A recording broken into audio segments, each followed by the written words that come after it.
The most important question we face by far is what we should be doing to alleviate criminal violence, misery, and potential catastrophe.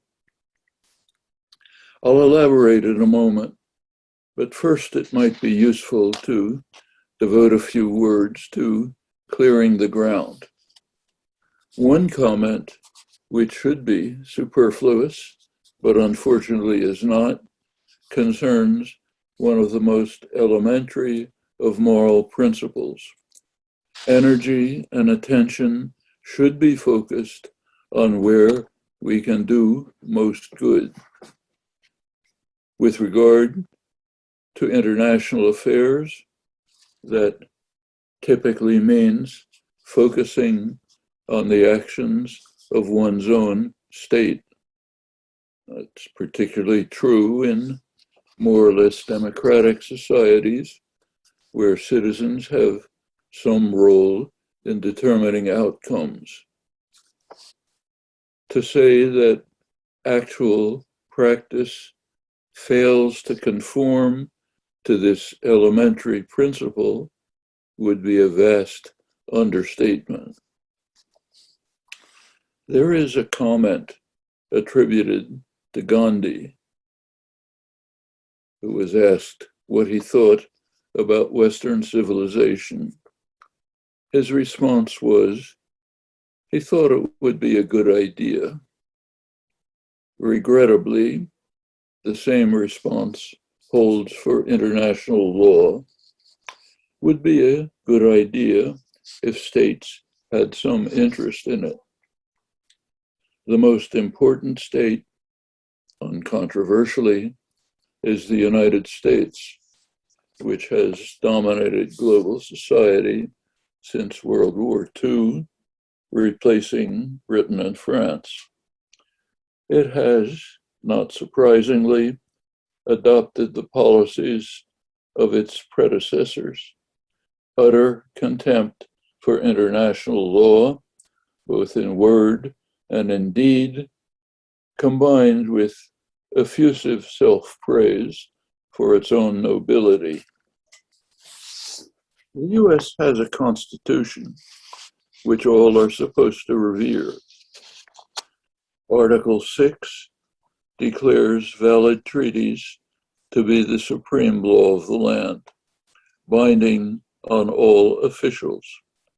That, of course, includes the UN Charter, the foundation of modern international law. The Charter bans the threat or use of force, except under conditions that almost never hold.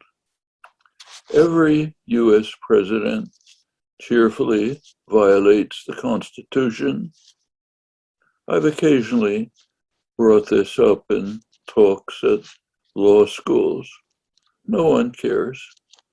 Unfortunately, a very realistic reaction. We do often hear ringing proclamations about the sanctity of international law as a weapon to attack enemies for their crimes. Those who issue the proclamations adopt the principle of Athens when confronting much weaker melos. Submit or else. Morality and law are irrelevant. The strong do what they can, and the weak suffer as they must. Tacitus summarized the reigning principle. In practice, that's international law. That does not mean that we should ignore morality and law in the manner of Athens and its contemporary imitators. The prescriptions of morality and law can be useful for opponents of state crimes, for educational purposes, and as guidelines for working for a better world, a world quite different from this world. Well, let's turn to this world. It is regrettably all too easy to provide a litany of current horror stories.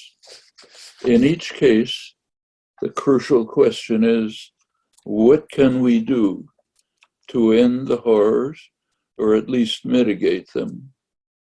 A second question is, how did the situation arise and what can we learn from that? One truly terrifying example is Afghanistan. Literally millions of people are facing starvation, a colossal tragedy. There is food in the markets, but lacking access to banks, people with a little money have to watch their children starve. What can we do about it? It's no secret. Pressure the United States government to release Afghanistan's funds. They are kept in New York banks in order to punish poor Afghans for daring to resist Washington's 20-year war. The official pretexts are even more shameful. The pretext is that the United States must withhold the funds from starving Afghans in case Americans want reparations for crimes of 9/11, crimes for which Afghans have no responsibility. Recall that the Taliban offered complete surrender, which would have meant turning over the Al-Qaeda suspects. But the United States firmly responded with the edict that, I'm quoting, "We do not negotiate surrenders." That was Defense Secretary Donald Rumsfeld, chief architect of the war, echoed by President George W. Bush. There's a lot that we can do and many lessons to learn if we can break free of the powerful Western propaganda systems and look at the plain facts. Let's turn to another case.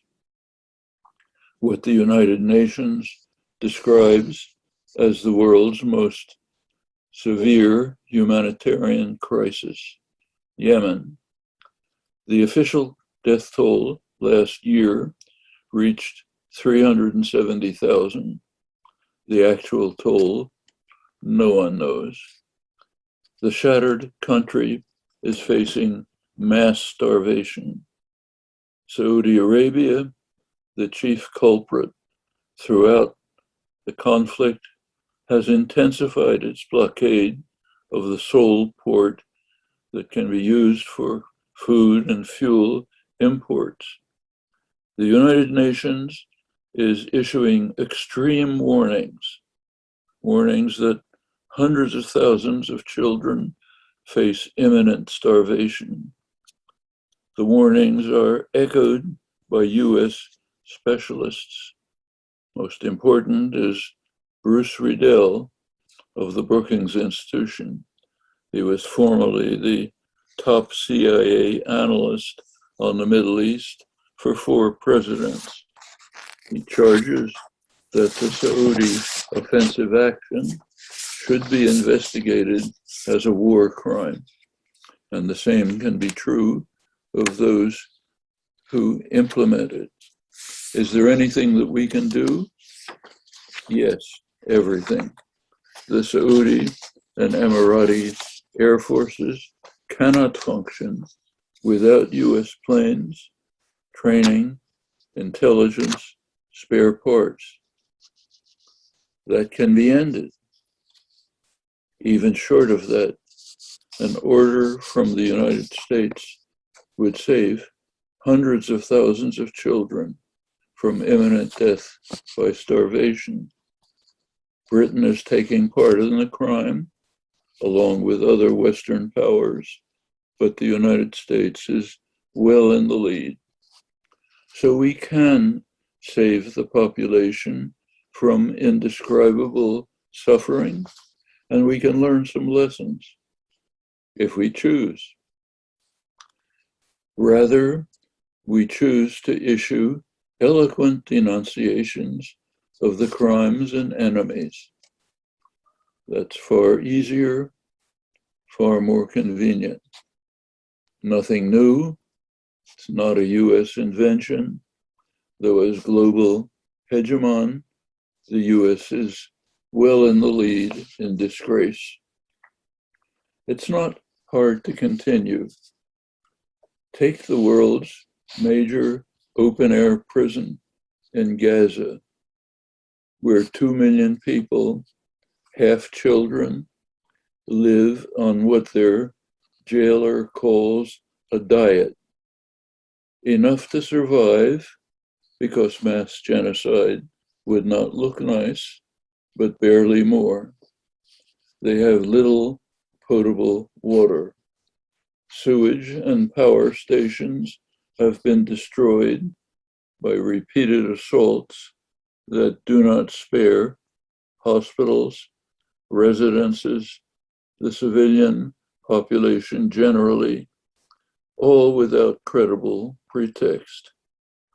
The periodic show of violence serves to warn the subjects not to raise their heads. International authorities predict that the prison will soon be literally unlivable. Things are better in the other part of the illegally occupied territories, where Palestinians are not only subject to daily terror by settlers in the army, but are forced out of their destroyed villages to create space for further illegal settlement.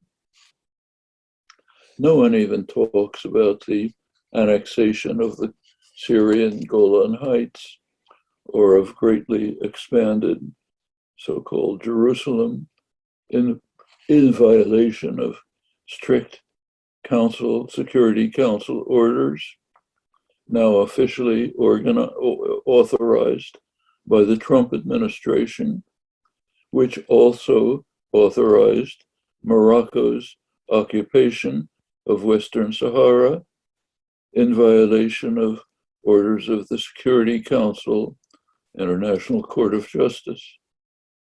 It's only natural that as we meet today, a meeting of Israel, Morocco, and the murderous Arab dictatorships is being celebrated as a wonderful step towards peace and justice, thanks to US benevolence. Can we do anything about this? No need to comment. Can we learn anything from it? Not very difficult.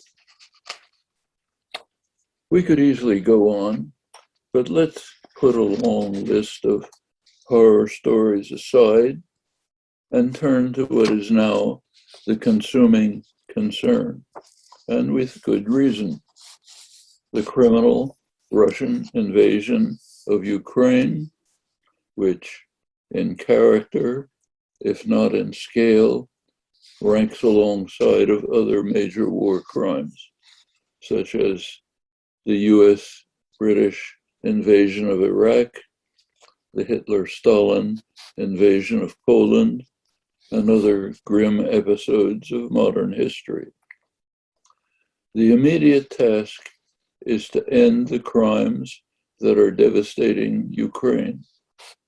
If it has any concern for the fate of Ukrainian victims, what the US must do is agree to participate in diplomatic efforts to end the attack and to put forth a constructive program to facilitate this outcome. And it must be pressured to do so. What a constructive program would be is common knowledge. Its primary element is neutrality for Ukraine. No membership, in a hostile military alliance, no hosting of weapons aimed at Russia, no military maneuvers with hostile military forces. A status rather like Mexico, in fact, the entire Western Hemisphere. They cannot join a Chinese-run military alliance, cannot emplace Chinese weapons aimed at the United States on the US border, cannot carry out military maneuvers with China's People Liberation Army. In brief, a constructive program would be about the opposite of current official US policy, which was formalized in an important joint statement on the US-Ukraine strategic partnership signed by the White House on September 1st, 2021. This critically important document has been suppressed in the United States, I assume elsewhere. The document forcefully declared that Ukraine must be free to join NATO. In justification of this stance, Washington continues its posturing about the sanctity of sovereignty, posturing that is eliciting ridicule in civilized circles, particularly in the global South, which knows well from bitter experience that the United States is the world champion in contempt for sovereignty. Well, let's continue with the joint statement. I'll quote it. Here are the words. It finalized a strategic defense framework that creates a foundation for the enhancement of US-Ukraine strategic defense and security cooperation by providing Ukraine with advanced anti-tank and other weapons, along with a robust training and exercise program in keeping with Ukraine's status as a NATO enhanced opportunities partner. That's last September. This shocking document, which is not public, it is public, just not reported. This document extends Washington's contemptuous dismissal of Russians' concerns ever since Bill Clinton's 1998 violation of President George H.W. Bush's firm pledge not to extend NATO to the east, a decision that elicited strong warnings from high-level diplomats, from George Kennan, Henry Kissinger, Ambassador Jack Matlock, CIA Director William Burns, many others. It led Defense Secretary William Perry to come close to resigning in protest, joined by a long list of others with eyes open. And that's, of course, in addition to the aggressive actions by Clinton and his successors that struck directly at Russia's concerns: Serbia, Iraq, Libya, and lesser crimes, all conducted in such a way as to maximize the humiliation. Since there's been a good deal of dissembling and evasion about the Bush-Baker promise to Gorbachev, it's perhaps worthwhile to cite the exact wording in the authoritative National Security Archive, quoting from the original documents. Secretary of State James Baker, agreed with Gorbachev's statement in response to the assurances that NATO expansion is unacceptable.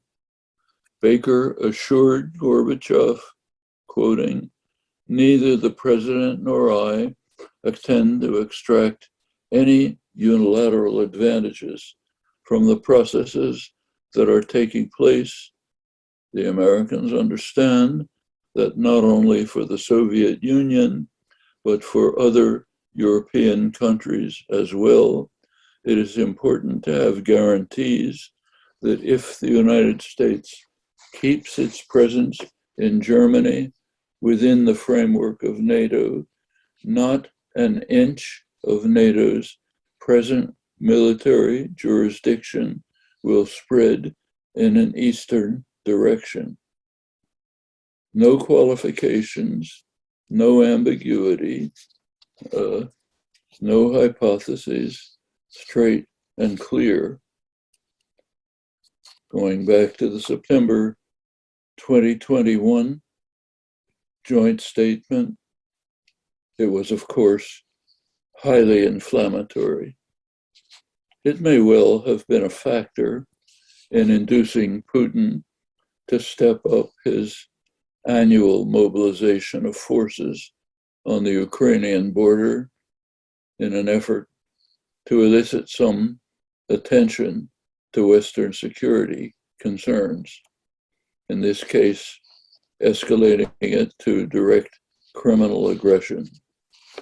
Well, one element of a constructive program is neutrality, actually offered by Zelensky, not backed by the United States.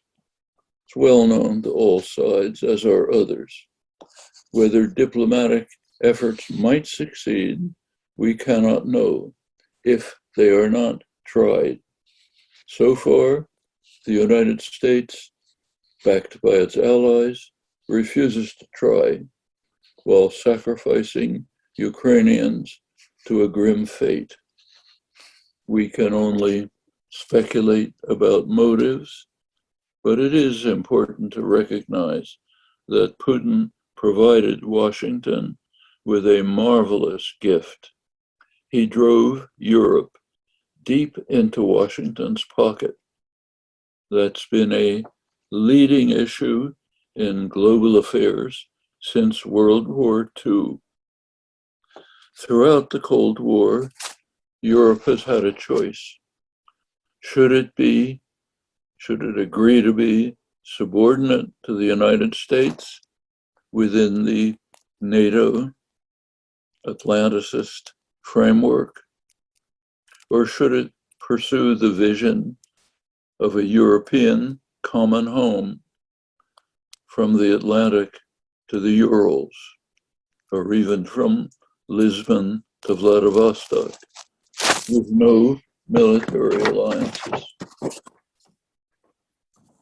Doing so, it would have become what's been called a third force, an independent actor in world affairs. That's the proposal that was made by Charles de Gaulle. It was implicit in Willy Brandt's Ostpolitik. It was made very explicit by Mikhail Gorbachev as the Soviet Union collapsed. The United States, of course, has been strongly opposed, often in highly instructive ways. I'll mention one very interesting case. 50 years ago, when the United States was preparing the military coup that overthrew parliamentary democracy in Chile and established the vicious Pinochet regime. The chief architect of the crime was Henry Kissinger, and he explained, in his words, that the virus of democratic social reform under Allende might spread contagion, reaching as far as Spain and Italy, which were then threatened by reformist left initiatives. Such considerations have been a guiding principle of US foreign policy, as for its predecessors in imperial carnage.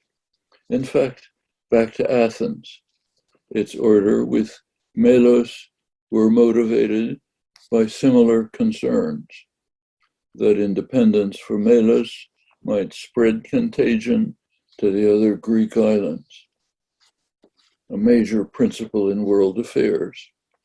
Well, for now, Putin has laid to rest any prospects for an independent Europe. That's an immeasurable gift to US imperial policy. It may be that Washington is quite satisfied with how the crimes in Ukraine are unfolding. Perhaps, as has been suggested from on high, recently by Hillary Clinton, perhaps there are prospects for supporting an Afghan-style insurgency that devastated Afghanistan while impeding Russian efforts to withdraw, as they were trying to do early on. That's demonstrated by released Russian archives. And it also contributed to the demise of the Soviet Union. Well, credit for having provoked Russia to invade Afghanistan has been taken publicly by Carter's national security advisor, Zbigniew Brzezinski, noted strategic analyst. He explained that the fate of millions of Afghans hardly counts as compared with bringing down the global enemy, or perhaps the fate of millions of Ukrainians worth thinking about. Returning to the main questions, is there something that we can do to end the carnage? Are there lessons that we can learn? It seems clear that the answers to both questions is a loud and clear yes. Apart from the horrors that should be displayed daily on the front pages and are displayed when an official enemy is responsible for them, apart from these, there are far more grim developments underway. Some are already proceeding, some are far too close for comfort. Already underway is the sharp reversal of efforts to reduce the use of fossil fuels. Continuing, that is a virtual sentence of death. The euphoria in the headquarters of the major oil producers even exceeds the unrestrained joy in the offices of arms producers. Fossil fuel producers are now liberated from the carping by silly environmentalists. They are demanding to be loved, to be hugged, as they put it, to be hugged as the saviors of civilization, as they are now authorized to race forward to destroy the prospects for organized human life on Earth, not to speak of the huge number of species that we are destroying with abandon. This is happening just as we received the most dire analysis yet from the IPCC, the international agency that monitors climate. They warned in their August presentation that we must now be reducing fossil fuels right away, immediately, and then substantially each year if we hope to avoid irreversible tipping points that are not remote. An evil demon could not have conjured up a conjuncture like this. On the one hand, enormous efforts to increase fossil fuel use to save civilization. On the other hand, recognition that fossil fuel use must be reduced without delay to save us from unthinkable catastrophe.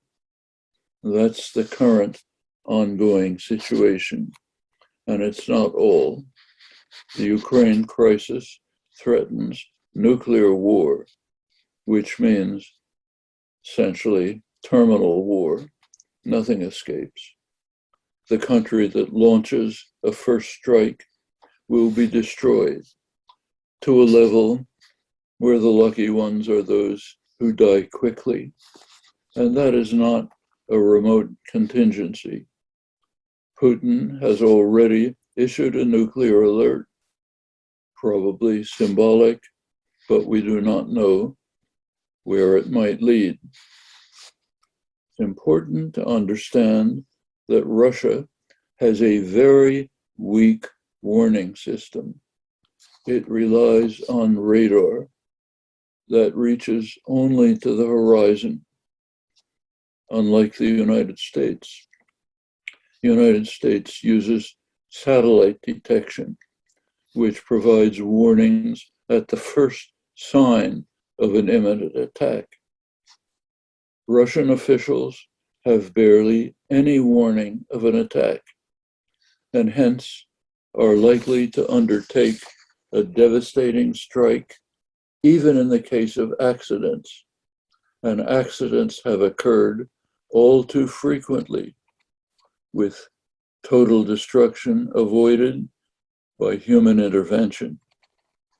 The threat became far worse when Trump's wrecking ball dismantled the Reagan-Gorbachev INF treaty that placed Moscow a few minutes away from nuclear missiles, now emplaced along its borders after NATO expansion by Clinton and his successors. President George W. Bush's dismantling of the ABM treaty had similar consequences. According to polls, over a third of Americans favor, I'm quoting, favor taking military action in Ukraine, even if it risks a nuclear conflict with Russia. That means over a third of Americans have not the slightest conception of what a nuclear conflict means. They are listening to heroic pronouncements in Congress and the media about establishing a no-fly zone.